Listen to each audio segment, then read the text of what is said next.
We want to turn out to the story of a miracle in the snow. A Washington State family was driving home last Wednesday from their spring break. They'd been in Seattle when an avalanche slammed into their car. Another motorist called 911. Take a listen. Yes, a big slide came through and nailed the car behind me.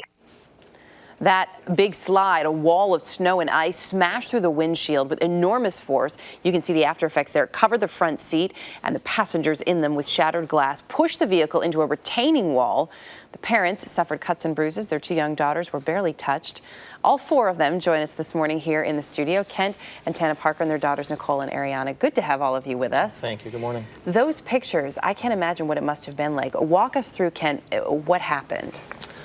Well, we were driving home and had a great spring break, and we headed back home, probably 2.5 hours from home, and driving down the highway. And I just seen something come down. I didn't have any warning or anything. It just something just came over the top of us, and next thing I know, the windshield caved in on us, and I must have just closed my eyes at that point and held on for dear life because I had no idea what was happening. I just knew it was very violent when it came through. I had the sensation of losing control of the vehicle and sliding sideways. I knew at one point we were down sideways going down the highway. We were doing about 65 when we were hit. My wife Tana, at that point I can remember her holler. I knew something was wrong, you know.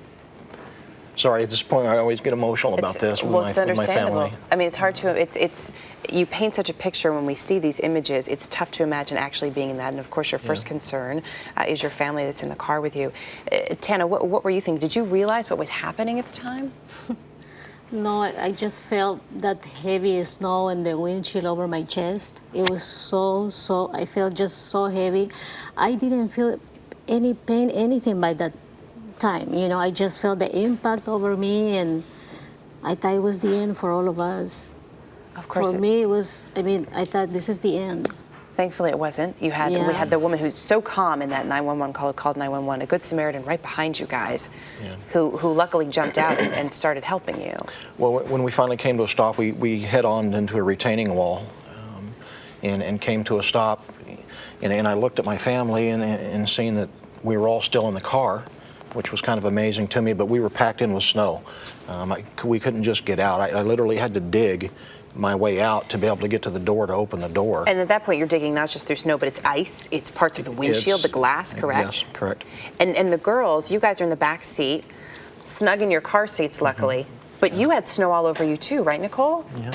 Were you scared? Yeah. Yeah? Did you guys cry? Yeah, some, but not too much. And what did Mom and Dad say? They said, we're going to be okay? Yeah. Yeah. And I know, Ten, at one point, some of the folks, so there was a gentleman behind you guys who had some medical training, and he helped get you out. Yeah, well, I couldn't get out. I was waiting in the car for like an hour, you know, because the pain on my chest was so bad I couldn't move or talk. But this guy was taking care of us like we were his own family. He was so nice, talking to me, taking care of me, trying to keep me warm. Have you spoken to him since? No, I didn't, but I wish I can have the opportunity to talk to him after that and thank him about, you know. Yeah. He was just so nice, you know. He was like an angel for us at that moment. When I got out of the car, I was able to get Ariana dug out and got her out of the car and put her to the side of the road. And I was going back for Nicole, and one of the gentlemen behind us had already gotten Nicole out of the car, and he came carrying her around the back bumper. And when we got the girls settled and safe off to the side, I went back to help Tana. When I got around the corner, this other Samaritan was there, and he told me, look, I'm medically trained. You worry about your kids, you let me worry about Tana. So you go be with your kids, I'll take care of her. And I can remember him, he took his coat off and he covered Tana up with a coat. We didn't have blankets or anything, you know, readily available. He was standing there in a t-shirt giving first aid to her and gave up his coat. And we still have his coat. And we really like to get to him and return his coat. She's washed it. Well, so hopefully maybe we'll see this, some. and you all will be able to connect with one another and let us know if you are able to do that. But we're glad that you're able to be here with us and that everybody is safe and sound this morning. Thank you. Thanks again for coming in. Yeah. It's a miracle, that's all I can say.